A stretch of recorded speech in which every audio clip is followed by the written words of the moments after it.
I don't know if I'm the only one that does this, but I'm like constantly telling my friends that I want to go on dates, like I want to meet new people. But tell me why the second a man plans a date and he says, all right, let's do this on this day, I'm like, ew, no. Like, why would you think I want to do that? When I do want to do that, like I want to go on dates. But the second somebody plans something, I'm like, oh, that's so scary. Like, that's so scary. Like, what are we going to talk about? Is that anyone else, or is that literally just me? Please tell me it's not just me. But yeah, that's my thought of the day. Do you know what's offensive? Dating apps in your 30s. Do you know what's more offensive? When the people in your life who are in relationships or married or dating look at you with pity and they say, just keep trying. Your time's coming. It'll happen when you least expect it. Just get out there and meet people. No.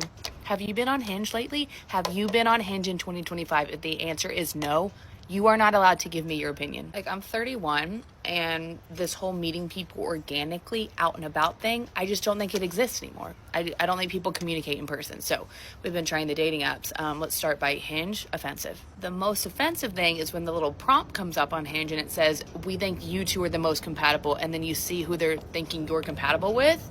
I'm like, that's what I'm bringing in? So it's a me issue. And then we have Tinder. Tinder is only good if you're overseas and you're in Europe, and that's really if you want to hook up with a hot European man.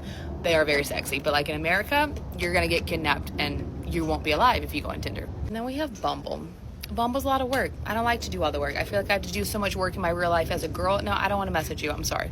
And last but not least, we have this magical app called Riot, which is like very exclusive. All the people not on Riot, they want to be on Riot. Let me tell you, no, you don't.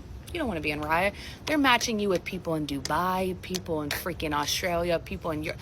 No one where you live. And then if you do come across someone where you actually live and you do match with them, no one speaks. No one speaks. And if you do match with someone and you message them and they respond, or vice versa, you're never going to meet up. Riot's not for that. Riot's to see what famous person you come across, see if you can match with them. Maybe you'll hook up with them and have a good story, and that's that. And welcome to dating in 2025. So if you're not on a dating app, congratulations. Life is great. Do not give me your opinion. I just need to vent, because why am I always the second option? Every single time, I swear. I'm always the backup option. I'm always the option until a different option comes around. And I get it. I have a complicated life and headstrong. I have 3 kids. You know what I mean? Like, I'm a single mom with 2 baby daddies. I understand all of that. It's not an easy situation. And the ones that I,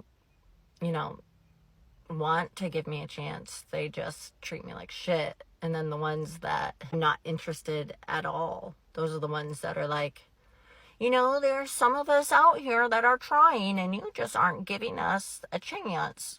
Well, Bob, you're 67 years old. What do you want me to do? Of course I don't want to give you a chance. Yes, I'm not dating my father. What do you want from me, Mark? You're sexualizing my body before you even have a conversation with me. What do you expect from me? User 6547829118512. I don't even know your first name. Who are you? What do you look like? Of course I'm not giving you a chance. Like, let's use our brains a little bit here, guys, okay? The only people I actually give a chance are people that I've had face-to-face conversations with. Even if we haven't met in real life, we've FaceTime, we've been on the screen, we've been face-to-face with each other. You can't connect over a DM, especially if you're not even my type in the first place. I don't know who you are. We're not friends. You don't have a profile picture. Your name's not in your bio. And your username says Big Daddy Mac. Hey, can I take you out to dinner? No, who are you? Of course no woman is going to go out on a date with you. But when you actually have a conversation or you're talking to someone and then they pick somebody else, that's when you're justified in saying, I never get picked, or whatever you guys want to complain about. Women don't feel safe. That's why they're not going out with you. It's not your personality. It's not that you're ugly. You haven't made her feel safe enough to go out with you. Stop blaming it on the women when it's probably your own doing. I get picked second, though. And I see them in person or over the phone or FaceTime. So that what does that say about me, I guess? It's no wonder why men are done with dating modern Western women, especially when they come out with such illogical bullshit like this. What a stupid bitch! It sounds like she's hooked up with lots of European guys and guys from dating apps. She made it clear that she doesn't want to put in the effort to send a message first. Most Western women don't put in effort when they're dating men at all. They expect to be catered to by men as if we are their servants. Poor, deluded females. 3 kids with 2 baby daddies has decreased her value significantly, but she thinks everything is about looks. She thinks she should be able to find an attractive man who is her type, but those men are not going to want to be with a woman in her situation. Whether if she meets them in person or over a dating app should not matter as long as the initial attraction or chemistry is there, but she is obviously overestimating her dating market value. True dat. Real men of genius.